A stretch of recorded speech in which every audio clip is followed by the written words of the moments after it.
Hello my wonderful people, my name na Uwa. For this video, I want to talk about service voucher for Comune. So now, some Comune for Italy don't bring this benefit come out. So they help some families where they in difficulties, where they stay for their Comune. Note, if Comune bonus come out, any help, any benefit come out, it all depend on your Comune. Now I won't decide how una fit take do am, when the application will take start, when it go take end, the requirement, everything wey you need to know about Comune bonus depend on each Comune.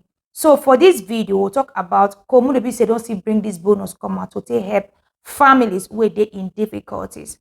The requirement, how you fit take spend am, when you want to start, the deadline, and different categories wey dey bring come out, different categories of families according to children wey you get. So una go lis ten. The one will be say you know say you fall into that category, then you go your Comune, go ask for information whether you fit apply or not. The essay requirement, everything will be say you need to know. So for this video, we'll talk about the Comune of Pescara. So now they bring this new voucher service come out to take help some families where they in difficulties, where they stay for their Comune. So for those of now where they stay for Pescara for Abruzzo region, we'll talk about the 4 categories of benefit where Comune di Pescara bring come out. The requirement, the application date, what they want to start, and the deadline, and the amount where they won't pay. So the first one where they bring come out, they call it family help. They say this one now for children where they the age between 0 to 3 years. And for you to apply, you make sure say your ISE no exceed 10,000 euros. The amount now about 475 euros. So they say now once they won't pay them, and you go spend them by on the 31st of October 2022. The second one, they call it measures to promote the well-being of minors to combat educational poverty. So this one na still voucher too. The amount now about 475 euros. And now for children where they the age between 0 to 17 years. So they indicate say if you get pikin wey get any disability, then they will double the money. So the amount now about 475 euros, and you will spend them by on the 31st of October 2022. So the third one where they put for here, they call it re-welcoming us. This one, they say na voucher service for children where they the age between 0 to 3 years. The ISE no go still exceed 10,000 euros. The amount na 475 euros, and you will spend them by on the 31st of October 2022. So the fourth one, sorry, where they put for here, they call it recommission data. They say this one, they say now the intervention will include the purchase of necessities for children.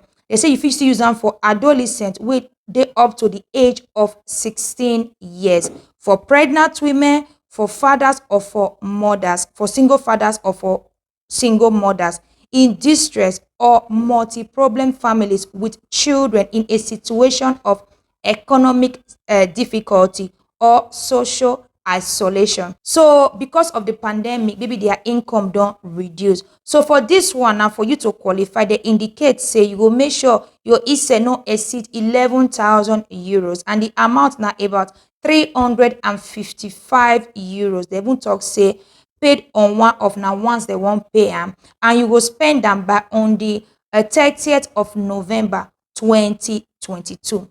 So they indicate the deadline when the application want to start, the kind of document where they need for foreigners.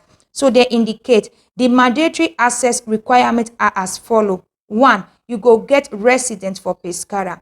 2, possession of a resident permit for at least 3 years. In the case of non-EU citizens, you will get valid ISE. So they say the application don't even start since on the 23rd of August 2022. So and the deadline are on the 6th of September 2022. Then you fit apply for only one of these four categories, now only one you fit apply for. You know, if you apply for two, you know, if you apply for three, you know, if you apply for the four, just one now you fit apply for. They say it is possible to present a maximum of one request with respect to the four notice in question. So now only one you fit apply for.